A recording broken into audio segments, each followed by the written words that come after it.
I want to get your thoughts on something, okay? All right. Ashanti. You see Ashanti, you know she's out here working. She's looking better than ever. But she usually stays in the cut. Usually keeps to herself. She's not making headlines for all the wrong reasons. And she recently opened up about what really happened from her perspective during that Irv Gotti affair.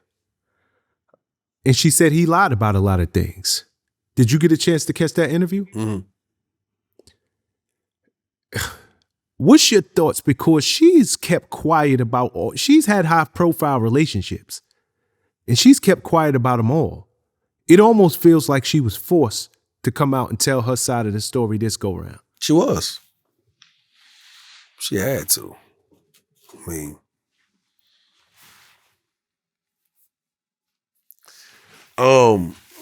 you know what's interesting, man? If you stop what you're doing right now and look everywhere around you and ask yourself,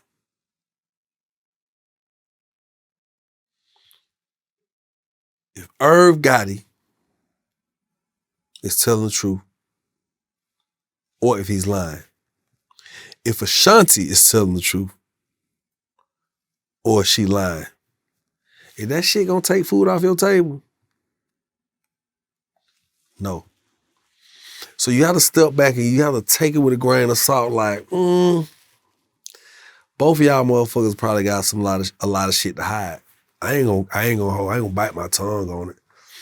I don't know what transpired between them two. I don't know.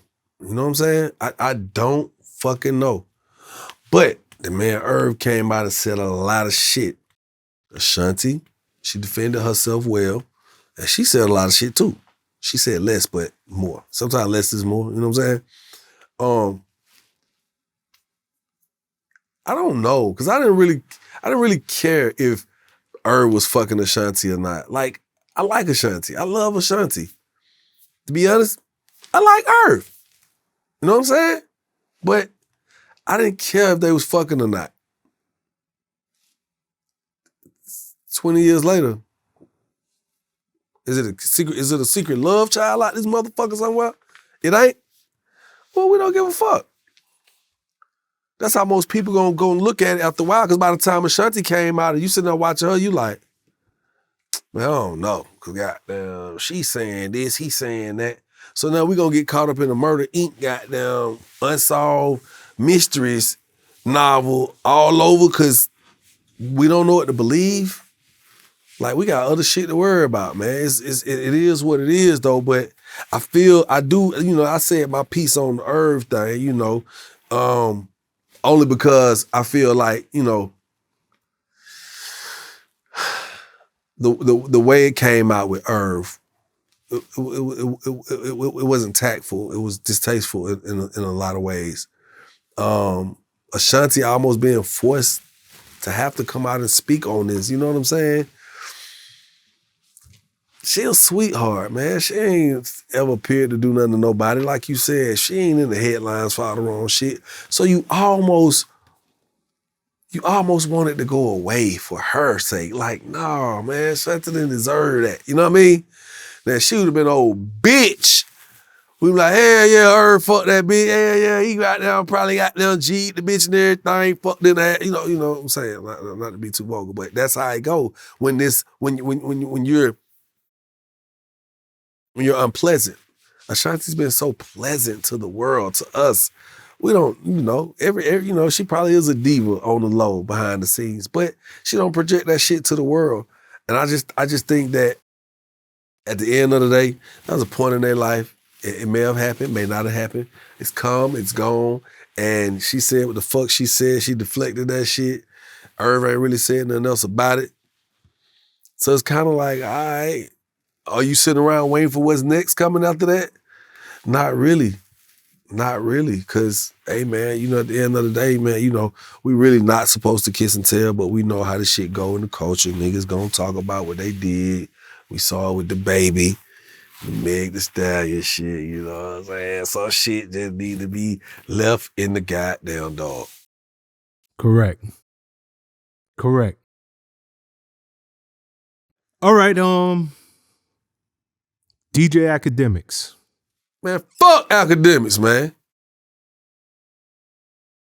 Talking that shit. You know where I'm going with this. I don't know where you're going with this shit.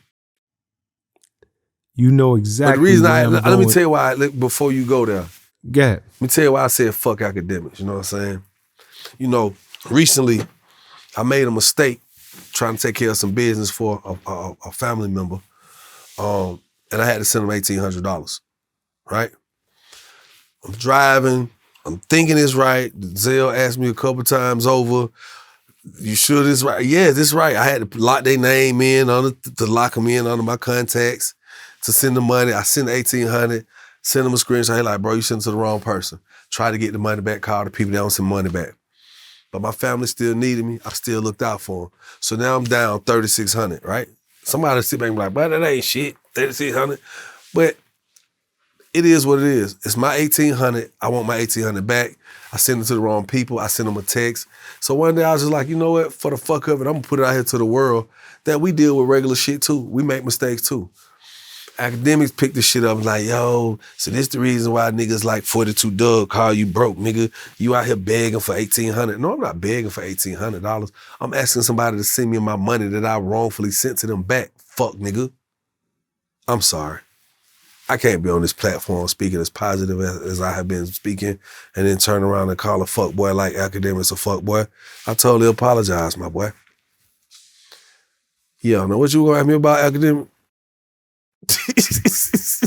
Right now, I just want to know, did you ever get your $1,800 back? Fuck no, I ain't get my goddamn $1,800 back. But I kind of did though, because guess what's interesting? I went to Las Vegas. And I posted this. This woman was like, "Oh my God, you traveled all the way here for me to bless you." And I'm looking at her like, "What?" So she said what she said. I done picked out some shit I had to get for a show that I was doing. She went around to the other side while I was over there waiting for the guy. He was pulling some stuff for me. She went to the other side. She knew enough of me to get them to, she paid for my shit. She paid for my shit, dog. Threw me off. You know what I'm saying? Paid for what exactly? My clothes. Oh, word? Yeah, she was just on some, she said, "You came all the way out here for me to bless you?" I didn't know what she was talking about. You know what I'm saying? I didn't take it like that. She had just hit for some kind of jackpot. I didn't want my business, so I didn't get all into it. Paid $8,000, $400. That's a blessing. Hold on. Did she know you as Joc the rapper, or she just looked at you and said? No, she knew me. She knew me as Joc. That's why she said, "You came my way out for me to bless you." So she had heard about that shit. You know what I'm saying? Got you. She heard about it. But, you know, she didn't want to do too much and sit down paying the money for me. She probably didn't want to be put on IG because, you know, we'll be like, "Hey, man, I got to tell you about this lady." She didn't want to do all that. She didn't want nobody to know she hit a jackpot. She told me that. She went over there to the side while I was doing what I was doing. She paid for the shit. When I walked over there, the dude was all red in the face. I'm like, "What the fuck wrong with you?" He looking, I thought he finna be like, "Are you stealing or some shit?" He looking at me. It was like, I'm like, "What?" She's like, "Well, the lady was just here. She did a marvelous thing for you today." I'm like, "Shit, the only thing, what she do marvelous for me?" And he said, "She went ahead and covered your items." Like, what? I'm looking out the door. I don't see her nowhere. So that was dope. That was dope. Yeah, what a blessing, man. What a blessing.